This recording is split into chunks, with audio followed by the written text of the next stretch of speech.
নমস্কার বন্ধুরা, কেমন আছেন? আশা করি ভালো আছেন। আজ আমি করে দেখাবো পনির আলুর তরকারি। এটা কিন্তু ভাত ছাড়াও রুটি, লুচি, পরোটা এসবের সঙ্গে খেতেও দারুণ লাগে। পনির আলুর তরকারি করতে আমি এখানে নিয়ে নিয়েছি পনিরগুলোকে এরকম কিউব করে কেটে নিয়েছি। এখানে 400 গ্রাম পনির আছে। সর্ষের তেল দিয়ে তেলটা গরম হয়ে যাওয়ার পর পনিরগুলো দিয়ে দিচ্ছি। ভাজা হয়ে গেছে, এবার তুলে নেবো। বাকি পনিরগুলো ভেজে নেবো এইভাবে। ভাজা হয়ে গেছে, ওই তেলের মধ্যে দিয়ে দেবো আদা আর রসুনের পেস্ট। ভালো করে ভেজে নেব।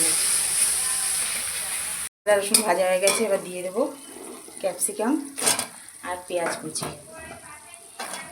দিয়ে দিলাম। লবণ দিলে পেঁয়াজ আর ক্যাপসিকামটা তাড়াতাড়ি নরম হয়ে যাবে। ক্যাপসিকাম ভেজে নিয়েছি, খুব বেশি ভাজবো না। এবার দিয়ে দেবো টমেটো গুঁড়ো, দিয়ে দিলাম কাশ্মীরি লঙ্কার গুঁড়ো আর হলুদের গুঁড়ো। ভালো মতো একটু কষিয়ে নেব। চিলি সস, একটু টমেটো সস। পনিরগুলো দিয়ে দেবো। দিয়ে দিয়েছি। একটু পনিরগুলো মশলার সাথে কষিয়ে নেব হালকা করে। এগুলো কষানো হয়ে গেছে, দিয়ে দেবো মিষ্টি আর একটু দিয়ে দেবো ভাপিয়ে রাখা আলুগুলোকে আমি আগে থেকে ভাপিয়ে রেখেছিলাম, তেলের মধ্যে ভাজিনি। এবার আলু সমেত পনিরটাকে মশলার মধ্যে একটু কষিয়ে নেব, তারপরে গরম জল দিয়ে দেবো। আলুর তরকারি আমার হয়ে গেছে।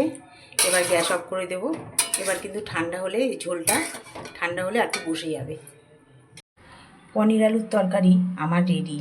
আর আমার এই রেসিপিটি যদি ভালো লেগে থাকে তাহলে একটি লাইক, কমেন্ট, শেয়ার এবং আমার চ্যানেল মনের ইচ্ছেকে সাবস্ক্রাইব করার অনুরোধ রইল।